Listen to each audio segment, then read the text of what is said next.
Hello everybody, welcome back to part 2 of our conversation with the amazing, unstoppable Michael Robinson. I'm so excited to bring you part 2. Just so excited. If you haven't already, please go and listen to part 1 for a crash course in resilience, reinvention, and why you should never underestimate a man who's outwitted both adversity and, wait for this one, Russian spies. In this half though, we're diving into Michael's creative journey, from author of and Channel 4 TV host to the mastermind behind Legacy of Lies, a film that shot up to number 2 on Netflix USA. Take that, Hollywood. We'll talk about the healing power of giving back, the wild world of entrepreneurship, and why laughter might be just the best therapy. So buckle up, this episode is proof that life's greatest stories are the ones we dare to write ourselves. Here's Michael. Before we dive in, I want to give a big, massive shout out to our now new proud sponsor, Eshu Skincare, a brand that truly aligns with leading our own way. This Australian-born company is dedicated to keeping skincare simple, effective, and straightforward. They've made waves in the US, even landed in Macy's and over 300 stores, and now they're back with a renewed focus on healthy skin and real results. If you want authentic skincare that fits your lifestyle, check them out in the show notes. Thanks to Eshu Skincare for supporting real stories and mental fitness on leading our own way. And if you're interested in sponsoring like Eshu Skincare, drop us a message. We'd love to connect. I didn't expand it fast enough, and I got copied locally, and it became more difficult to do it. So did that become a regret? Oh, that was a massive regret. Totally, yeah. And it was my own fault, because it's something when you're doing so well and all this money's coming in, everything's great, man. You don't expand, you don't lean in, you kind of sit back, which I did. Yeah. And that was a mistake. You don't make that mistake anymore, do you? Never again would I make that mistake. Well, you had to go through it to get to where you are, I suppose, right? So with you were in Malaysia for 15 years, you said. Something happened there within that business as well, didn't it? Why did you leave there? Well, I had to stop it because I was getting copied, and it was getting more expensive for me. So the profit margins, Sorry, okay, got you. That was the reason why you left. Yeah, got you. Right. And so then, how did you get into the other unbelievable? People know you as the guy on Channel 4 that gave houses away. So that's the great story. So obviously, I was doing property. I wasn't doing the vacation centres anymore. I was doing property seminars. I was taking people from Singapore to America to buy property. That was what I was doing, right? Yeah. And I got really good at doing that. And I got so good that I won this competition from this property company, because I sold the most properties, of a trip, first class, to LA to the Playboy Mansion. Oh, you met the hef. You would have loved it there. That was a fantasy of every guy, right? Did you go to one of the parties? Yeah, I went to the party, the Halloween party. Oh, the Halloween party. Oh, my God. 2012 was the year. I won this competition. It was first-class tickets, limousine from the airport, first-class hotel. Because the tickets to Playboy were like $2,000 each, right? And it was Halloween. And you had to wear, fancy dress. And I went as the Mad Hatter. That was my, thing. And I was... coincidentally, I was in the best freaking shape of my life, because 6 months earlier I broke up with my ex-girlfriend I was in love with totally. She completely broke my heart. I was 30 kilos overweight, and I lost all this weight, got a trainer. And in fact, I didn't just get any trainer. I got the world champion bodybuilder to train me, got a six-pack at 45, I think it was.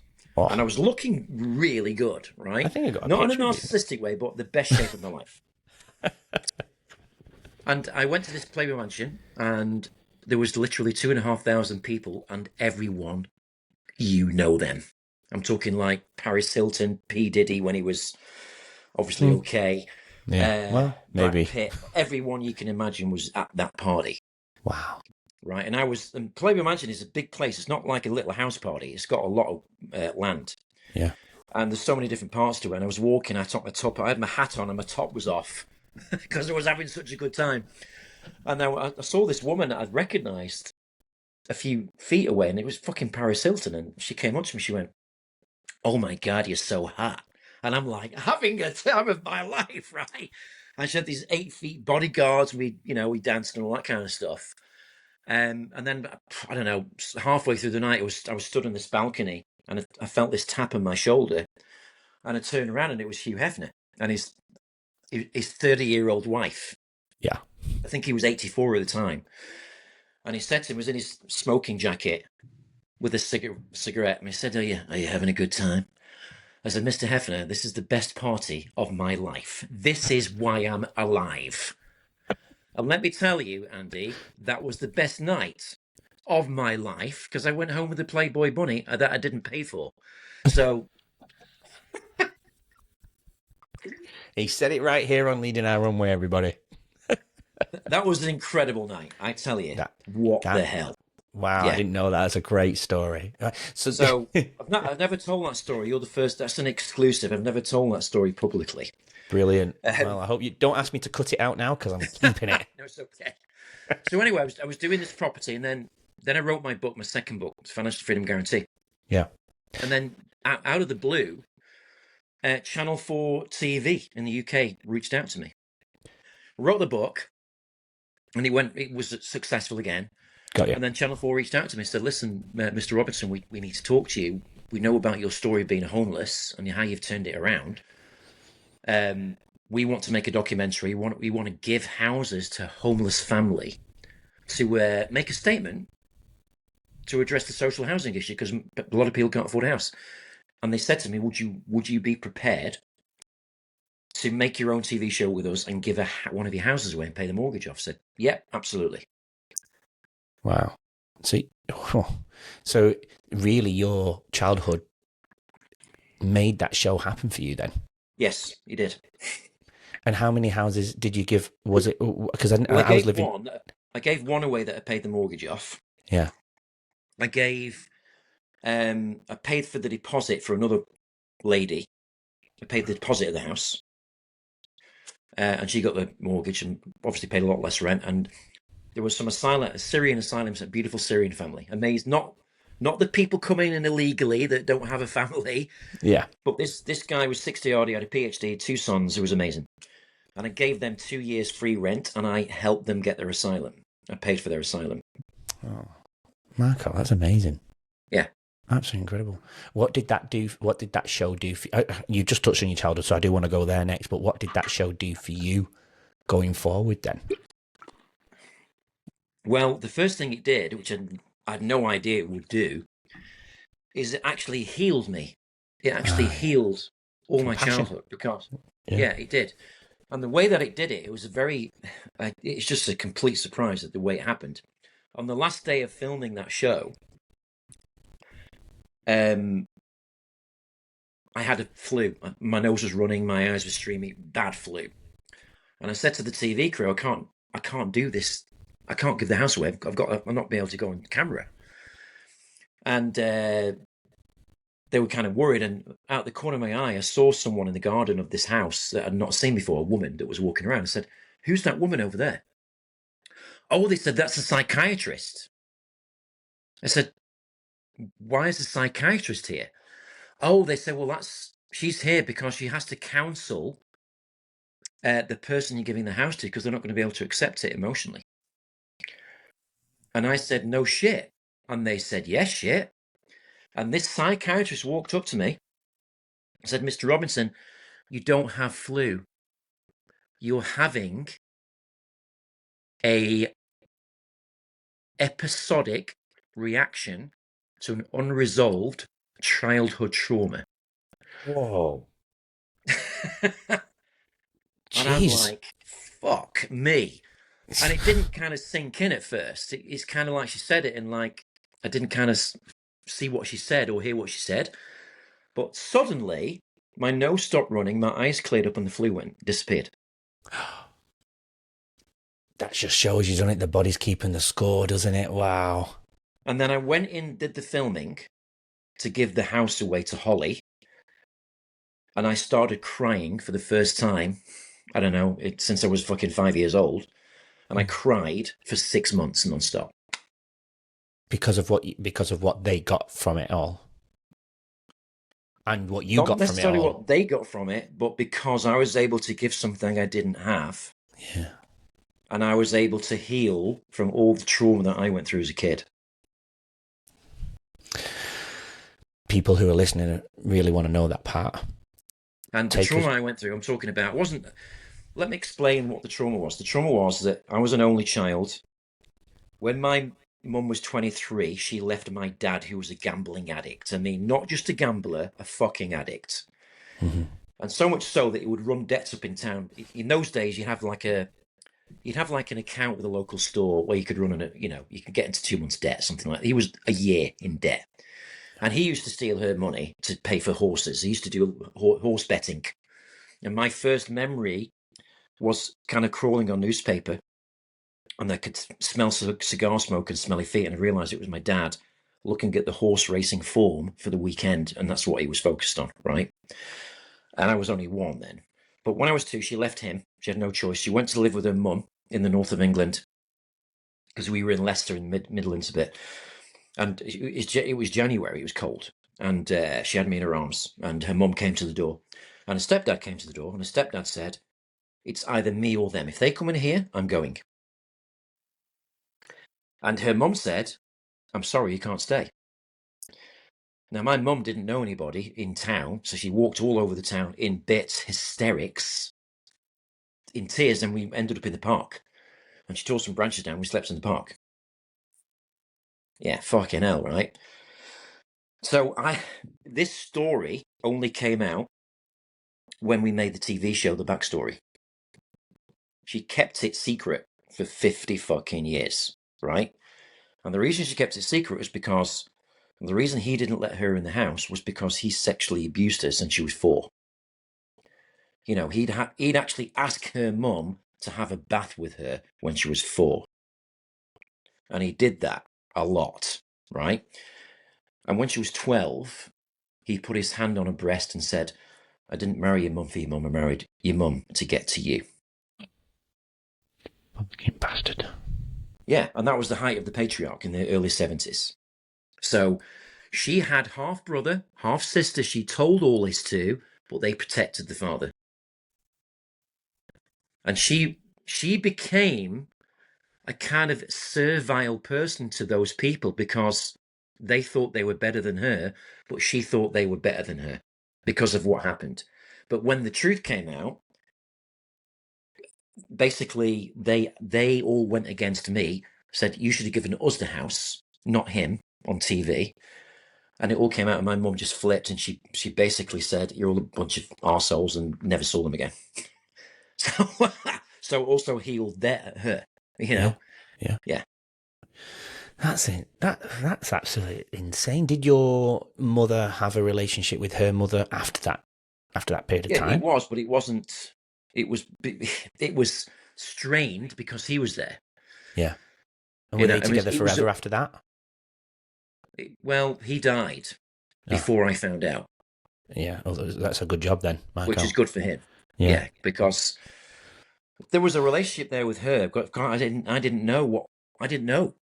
So When did you I find out thought all of this then? when the show came out, TV show, because Channel 4 asked for a backstory. So you found out when the show started that you were homeless at 2? No fucking way. And then she met my stepdad, Mm. because don't forget, she was a young woman. She needed security. She was, on a breadline. She met my stepdad, who was a long distance lorry driver, which was great. He seemed to be the answer. He's a very jovial guy, but he eventually didn't he was bipolar. So he used to come home, and then there was domestic violence. He used to beat her up. There was so much fucking violence, Sandy. And as a kid at 8 years old, what the fuck do you do with that? I know. So I would run away from home. When I would sleep, and I would sleep under the bed, not on the bed. I would be in tears a lot of the time. It was I was in a fight or flight mode from 4 years old Yeah. for pretty much all of my childhood, because I didn't know from day to day where the fuck I was going to be. Do you know what I mean? So that was a lot of pain to kind of keep in as a child, because you don't know what to do. I was very withdrawn as a kid. I was very introvert. I am an introvert. but I was extremely withdrawn, extremely shy, Did because I didn't want to, you know, give myself away to anyone to take advantage that I could be in a worse situation. And I think that's what it was. did that impact your relationships and friendships Of going forward course, with of girls course, and boys at school? of course. I went to a boys' school, and Ah, it was the fucking worst thing, that. So yeah. uh, I moved school a lot as well. So I was always the new kid in school. I had ginger hair, fucking orange hair, right? I was very small, very diminutive, and I got picked on. And, you know, and a lot of the time I used to put boot polish in my hair to get rid of the colour of the fucking hair. So I had no confidence with girls because I was in a fucking boys' school. Yeah. You know, I didn't lose my virginity till I was 21. I love how you look to the side to see if anyone's listening to that, by the way. The cat's there, cat's listening. I had no confidence with girls at all. So, yeah, I've always been shy with women. It's fucking strange. Like, if I'm going out socializing, I find it very, you know, if I'm going out to, like, you know, chat someone up, I know it's cliche, but it still happens. I find it Occasionally. very difficult to do that. Do you still But now? Yeah. I force myself to do it. I've never been confident with women, no.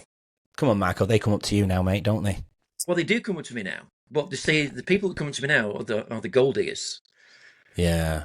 Yeah. It's a different thing. You know, I was reading something about Ed Sheeran the other day, and he said, you know, girls never used to like me. He said I was ugly, he's a ginger, and, you know, we're never going to go out with you. And then when he was successful, they all fucking came for him. So he's so handsome, he's so good looking, he's so this. Oh, fuck off, you know. Yeah. You know what I mean? Yeah. Well, it's a good thing he ended up with his high school girlfriend. Still is, isn't he? So that's a good thing. Yeah. It shows that she was in it for the long haul, I suppose. I don't think they were girlfriend and boyfriend, but they were friends, and then they got together a little bit later on, Correct. didn't they?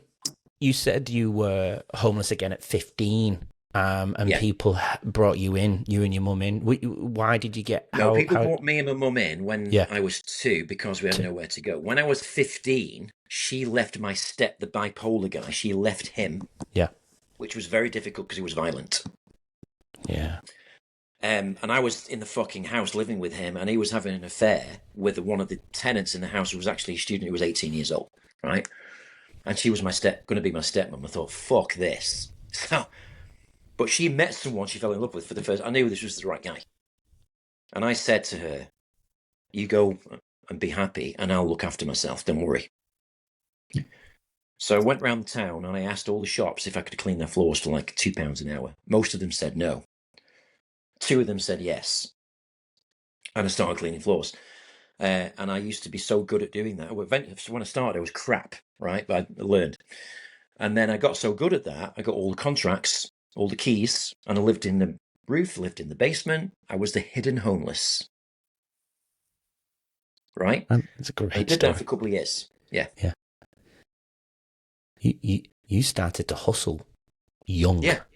I can see where it all comes from now. Yeah. Is that hustle? Is that hustle the set? You know, how do I say it? Is that where it stemmed from? You those cleaning floor days to help you build your core values? Do you think then? Well, I certainly learned about work ethic and be taking pride in anything that you do, to be really good at doing it. You know, one of the things that I do in business is I don't create anything that I'm not absolutely proud of and behind. So it might take me a bit of time, but it's like I'm talking about, for example, the branding, the visuals, the design. So I make sure that I get that out before I do anything. That's important to me. So the work ethic part is that I understand it takes a fucking lot of work to get things to be successful. You know? Yeah. Something else happened in your life. I'm looking at my pre-notes, and I think it was around 2001. You went through a bit of a health scare at the time. It was 2000. Well, I had a heart attack at work in 2001. I was overweight. I was addicted to success to the degree that I wouldn't leave work for 18 hours, right? To be successful. It was very political. So I was in that fight or flight mode, and I was making great money, but it was very, very political. You didn't know if you were going to be there tomorrow. It was that political eventually. Because I started it all and created it all. And there's actually a video that There's actually a video of an award ceremony my ex-staff sent me, 27 years old, where I'm giving all these prizes away, but I've made the company 100 million in the first year, and they're praising me, and award and all this kind of stuff. It just surfaced about a month ago. But then I was in this state where it was all or nothing. And I was given a lecture and I collapsed in the office and was taken to the hospital. It was basically, it was angina. It was a mild heart attack. And the doctor said, listen, you got to slow down. And when I was in hospital, I found out my wife was having an affair with my best friend. So that was worse. Yeah. That was a worse pain than the heart attack. But yeah, of course, absolutely. So when you came out of hospital and you had that horrible news, how long I'm assuming you separated, but I know you got back together, didn't you? Before? No, I left immediately. I couldn't handle it. I was overwhelmed emotionally because it was like a double betrayal, Andy. Yeah, of course. And it wasn't people I'd just met. My best friend had known 10 years. Her had known 10 years. I'd smacked him. You just wouldn't believe it would happen to you. I'd never believed that, right? Yeah. So it took me a while to even come to terms that it actually happened. I stayed away for about 6 months. But I had 2 young kids. Well, I don't know. Because I wasn't there. Yeah. But apparently he left. It didn't last. And you two get back together? Well, she begged me to go back, and because I had 2 young kids, I didn't want to be in the same way my father was in terms of abandoning. Yeah. Because I know as a kid the worst fear is abandonment. And I didn't want to be that guy for my kids. But it was the biggest mistake I made, going back. For me. How long? Yeah, how long were you together for that period of that second? We got back in 2002, and I stayed 6 years. And it was the worst 6 years of my life. Built up over time, didn't it? But it was great for my kids and me. But the relationship, no, it was compartmentalized. Yeah. If you know what I mean. I do. Yeah. So, wow. Yeah. Regrets, eh? Wow. But again, you wouldn't be here. The idea of that book stemmed from that moment, that pivotal point where you're on that verge of breaking up, wasn't it? Well, the Start Over series is the culmination of my life, really. And I guess I just figured it out that people need help and people need to hear the truth from fucking people. I mean, there was a book series, a very successful one, called Chicken Soup for the Soul about 25 years ago. I don't know if you remember that. No. Chicken Soup for the Soul, it was called. Yeah, okay. Jack Canfield. And it was hugely successful. It was similar to what we're doing now, but these stories are gritty. There's no sugarcoating in the stories. That there's someone who's been through domestic violence and got beaten to death and got out of it, and the police went against her and locked her up, and she successfully sued the police. Those kind of stories. So I think that's what this is right now. This is like a zenith of my career where I've been able to be the facilitator, to be the hub for people to trust to tell the stories, Creating a safe space. Yeah. Absolutely. I hope I'm doing the same, not only for you. I know you don't need one because you are quite comfortable. But, I have a lot of people. I had somebody even this morning that I filmed with up in Brisbane, and she was so nervous. She was texting me last night, and I just hoped I created that safe space to her. And she's been texting me all day saying how amazing it felt for her to be able to share it. And it's the beginning of a new change for her. And that warms my heart, right? It absolutely warms my heart. That's part of your genius because you are safeguarder. You have this trust about you that people like. They know. It's not so like they know with you that they can trust you. That's the difference. And this is why we're in the story economy, the narrative economy, the authenticity, isn't it? I agree. Yeah. I hope people see it and I hope people feel it really more than anything else. That's my main. Yeah. Oh, thanks, man. It means a lot. Is there any part of your journey that we've missed off then? I know we're going to get into future plans and I want to talk about the mission, the legacy of Spies. I can't wait for that because people need to hold on and listen to that bit because it's unbelievable. But is there any part of your journey from childhood to the point of where you are maybe in the last year or so where we've missed off but you think's worth sharing? No, I think we've covered most things. Yeah, I'm sure there'll be a part 2 where we can go into all the stuff. There is some stuff I haven't said Yeah. But I think we've covered what we need to cover today. Absolutely. Cool. Yeah. All right. So, future plans for you then, Marco. Yeah. Let's go to the musical, because I've never don't normally say it like this. We just normally do it in a different way. But I'm just so excited to share it, because when you told me this, it's absolutely insane. So I had to try and read about it, but I was like, I pulled myself back many times. No, not going to read about it. I want to hear it from Marco. Go through. Let's talk about Legacy of Spies. Why create a musical? You said you're a novice. You have no idea what you're doing. Why? Yeah. Where did it come from? Well, it came from the fact that I made a film, right? I helped produce a film, invested in a film. In fact, it took me... when I was 45, I drew a line in the sand and said, listen, I've done everything in business I want to do. I want to do something now for me. It's not about money and success. It's about something I want to fulfill. Because as a kid, I was looking out the window at 6 years old, pretending I was fucking James Bond. That's how I escaped my shit life, right? You could be James Bond, you know. At the time, the big film then was The Man with the Golden Gun with Roger Moore in it, in 73, I think it was. It was fucking amazing. It's just completely over the top, fucking fantastic. Fantastic film, right? And I channeled myself. I would dream that I was James Bond in the Far East, getting the beautiful woman, you know, having the fancy car, all the money, being fucking cool as fuck. That's what I aspired to be, and it fucking turned out true. Because I ended up going to the Far East and having the beautiful woman and having... It's amazing how you can manifest at such an early age to be true, right? Yeah. But of course, I wanted to be in movies. I wanted to make movies, and I had no clue at 45 how to do that. So I reached out on my Facebook and I asked everyone I knew, listen, I want to make a film. I don't know how to do it, but I want to do it. And this woman reached out to me and said, listen, I can help you. We can write a script together. So we wrote a script together. It was called Tangerine Dream. It was an adventure story, a bit like Indiana Jones. And we would, I guess, talking for about 6 months. And she said, listen, Marco, I need some money so I can go and location scouting to get the locations right. So I sent her 25 grand to do this. And I never saw her again. Right?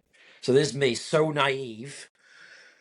You know, the dream is more important than anything else. And that's what you do. You kind of have this, what do they call it, Pollyanna glasses on. We think everyone's good, and they're not.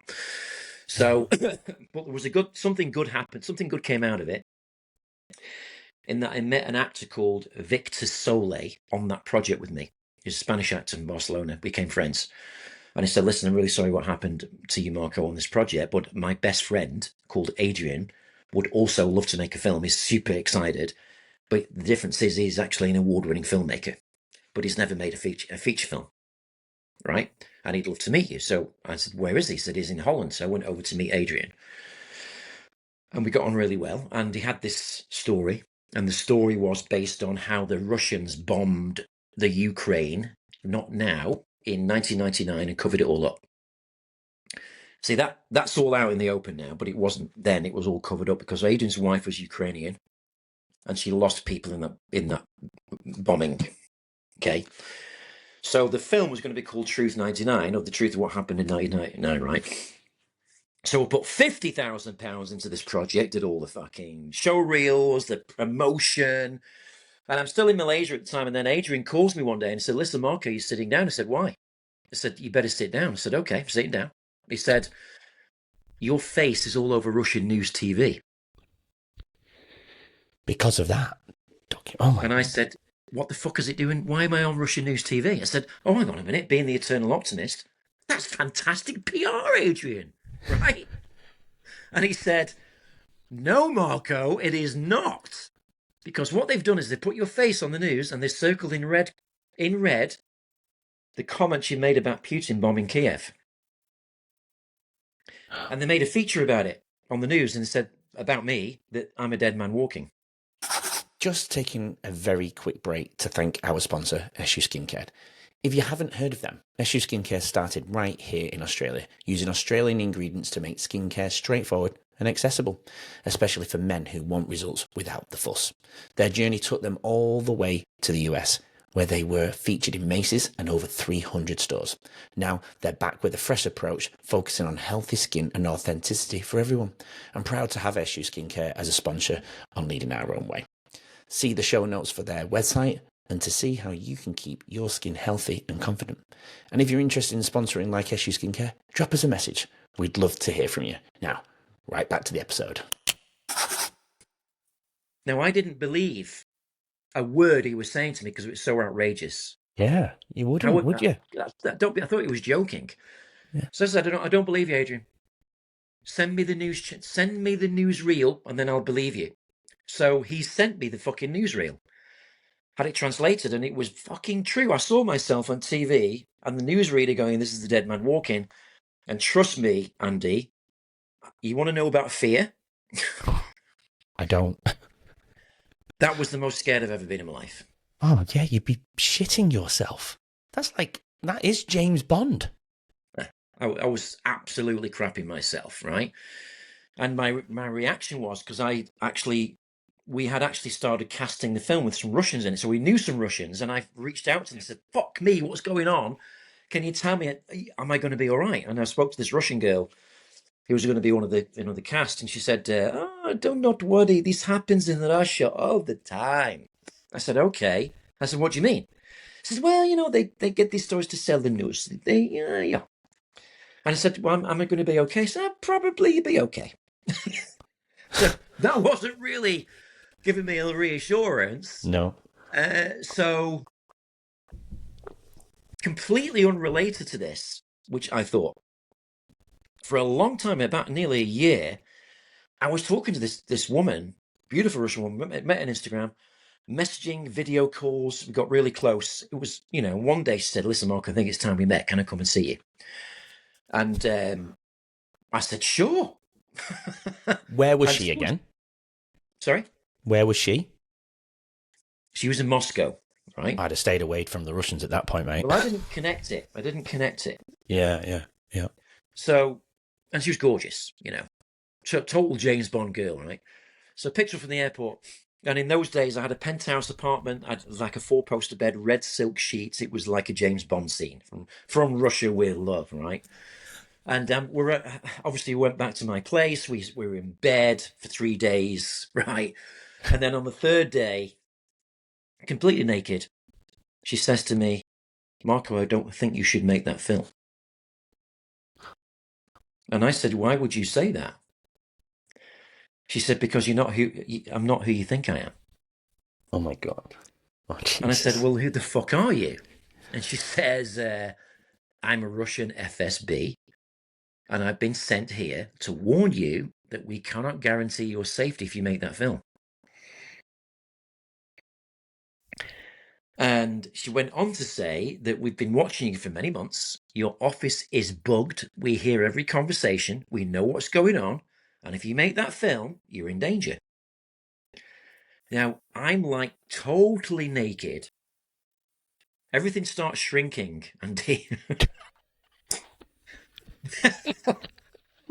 like, you don't think about that anymore. You think about survival. Yeah. And then she kept going. She kept talking. She said, "Listen, I'm a spy. I travel the world. I sell weapons. And my best-selling weapon is cyanide." And these are the words that are coming out of my mouth. And this is a picture of me and the president. He's my cousin. On the phone. Right? Oh my God. You couldn't be any more scared if you were paid to be scared. So, but being a survivalist, I'm just like going, okay.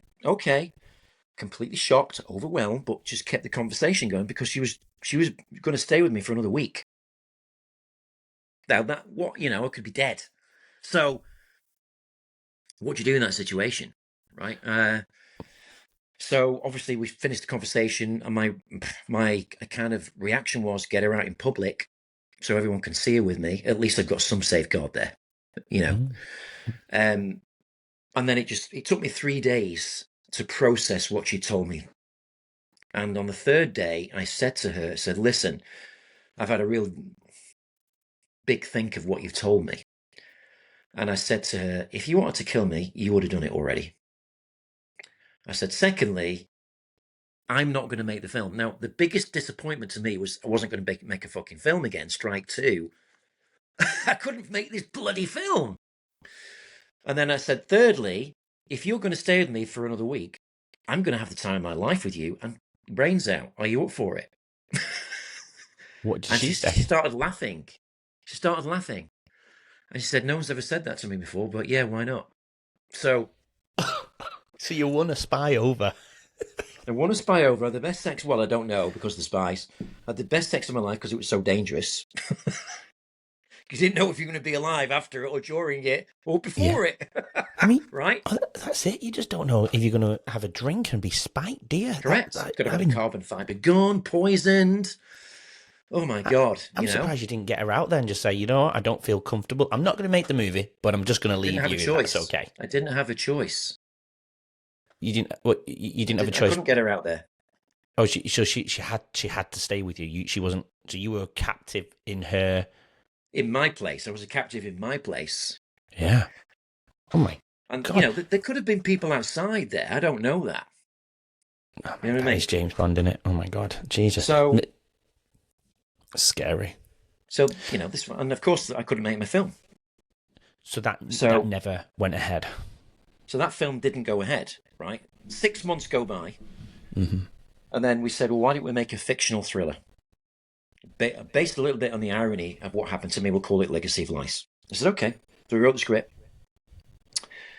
and we applied. I think we spent $12,000 on the trailer, and we applied to the Ukraine Film Foundation, and we won $1 million grant to make the film.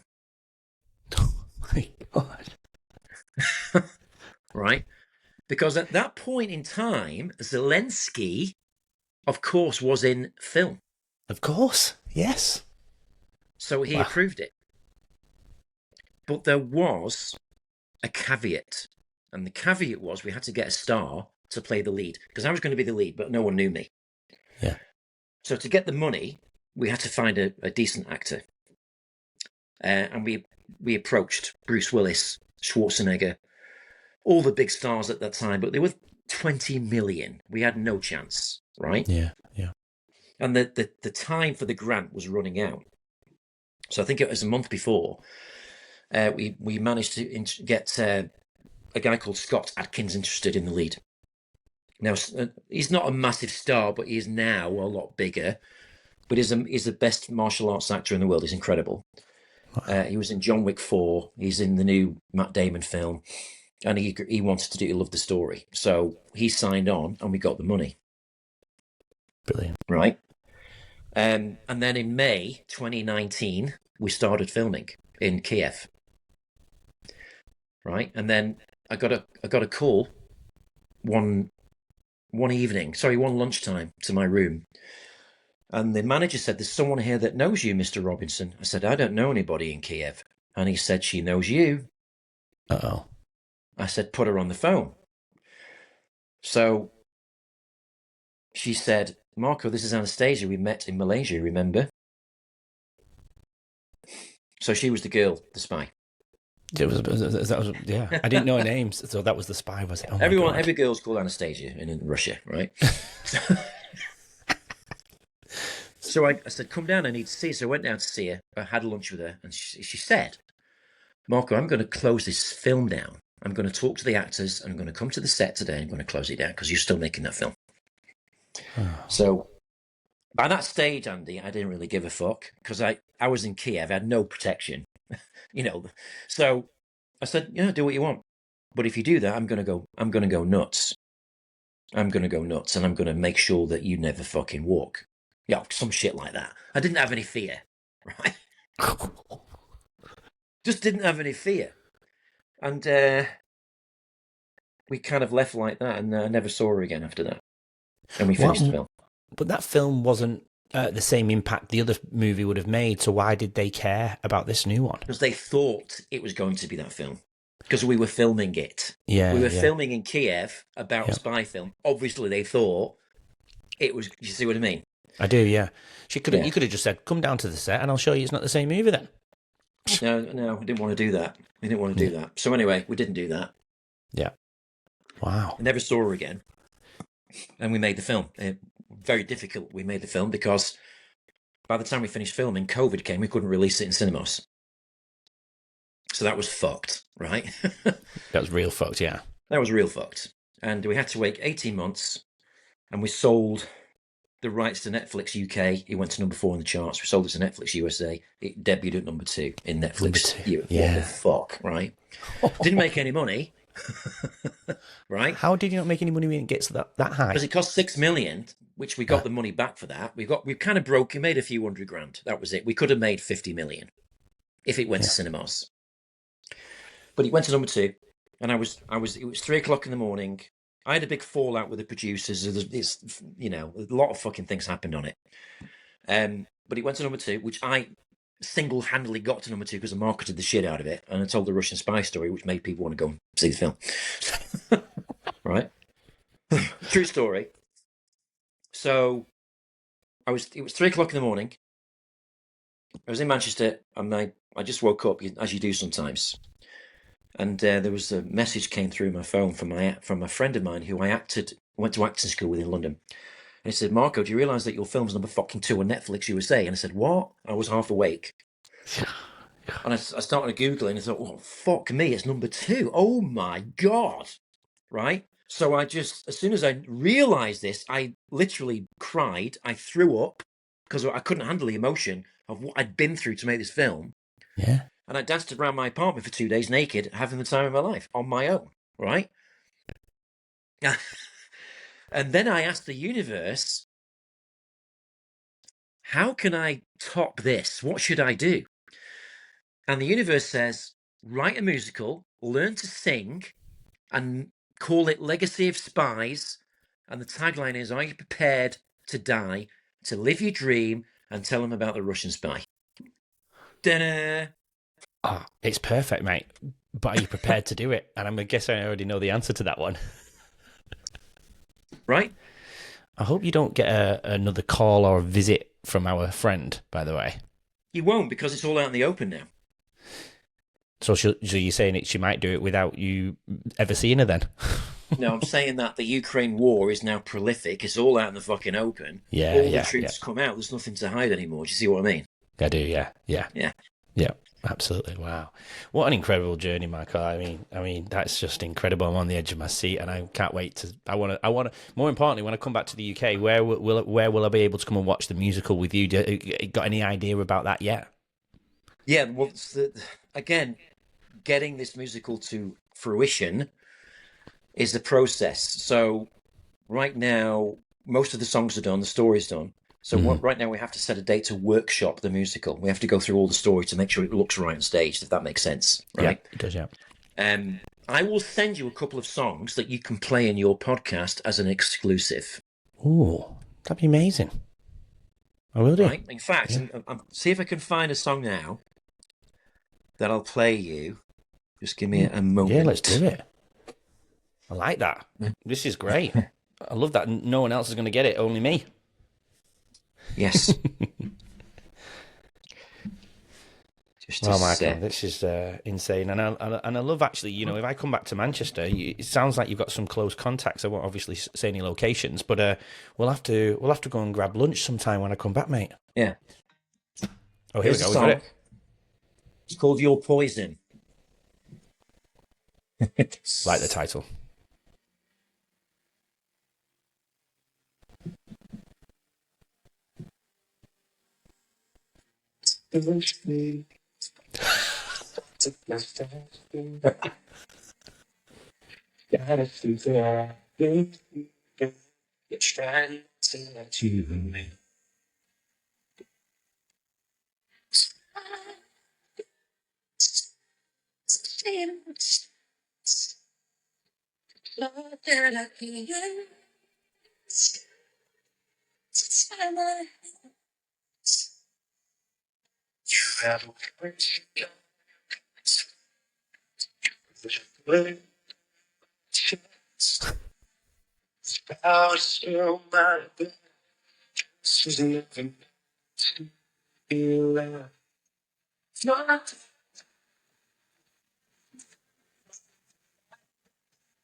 I like how that kicks in.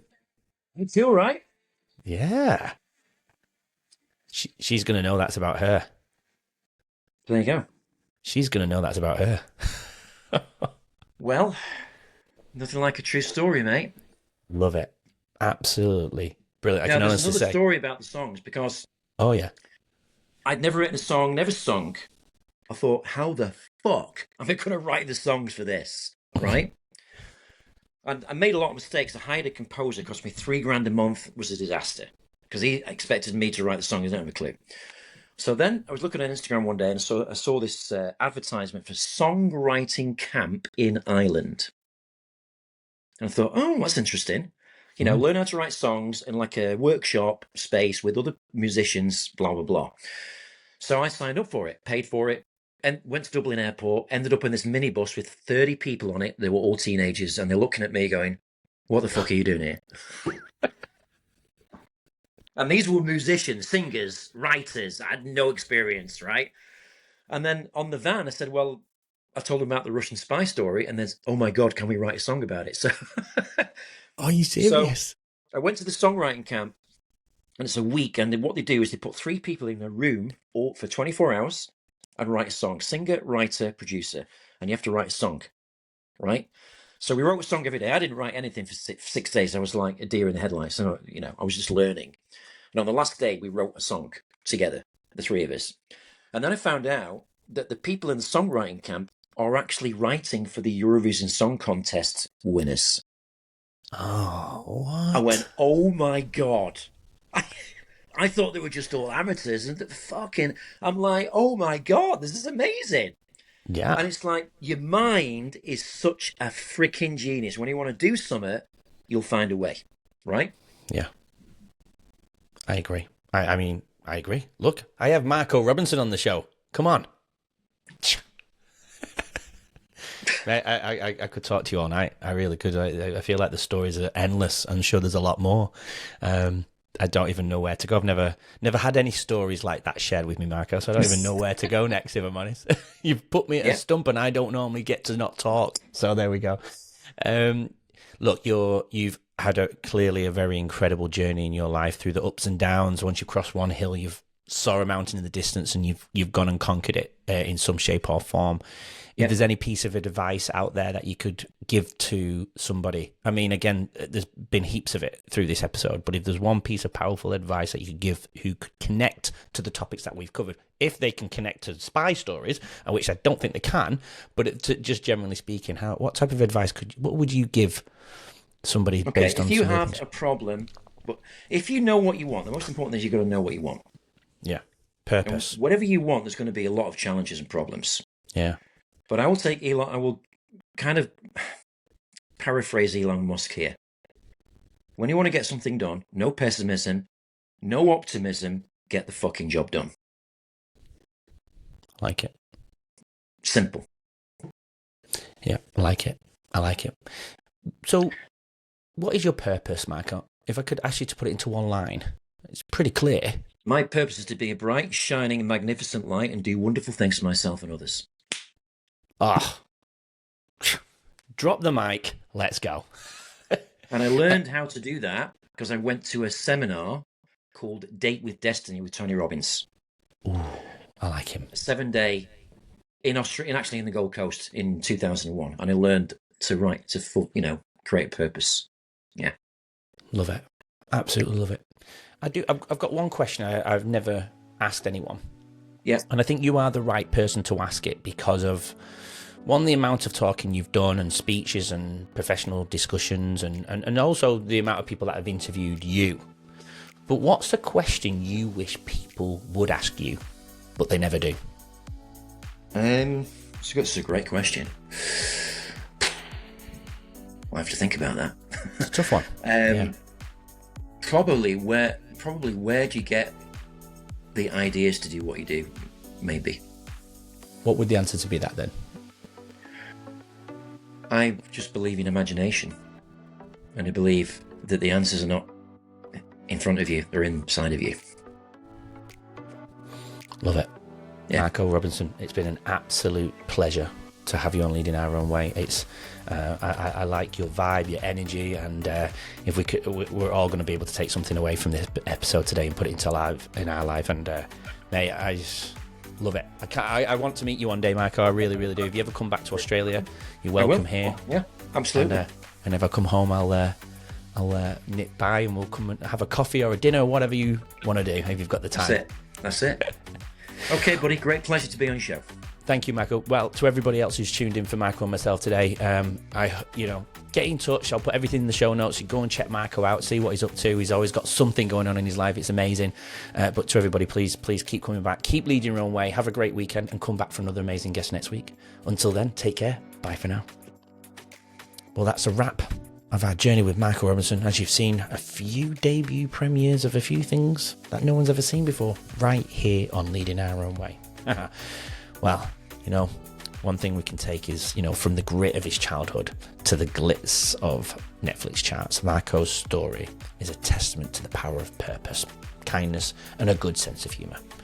As you head back into your own journey, though, please remember, every crisis can be a catalyst, and your story is just still being written. Make it a good one. If you enjoyed the episode, please follow Leading Our Own Way. Leave us a review where possible and share your favourite moment on social media. Give us a follow there too if you can. But please follow on your favourite platform here where you listen and get to watch. You never know whose life, though, you might change just by spreading a little inspiration. Until next time, keep leading your own way. Have a great weekend, and we'll see you Monday for a brand new guest. Take care. Thanks for listening and watching Leading Our Own Way. So we can stay together forever and share more incredible journeys, please subscribe to the channel. That way you won't miss next week's episode and what that amazing guest has to offer to the world. Please support Leading Our Own Way, and we'll get you on next week's episode.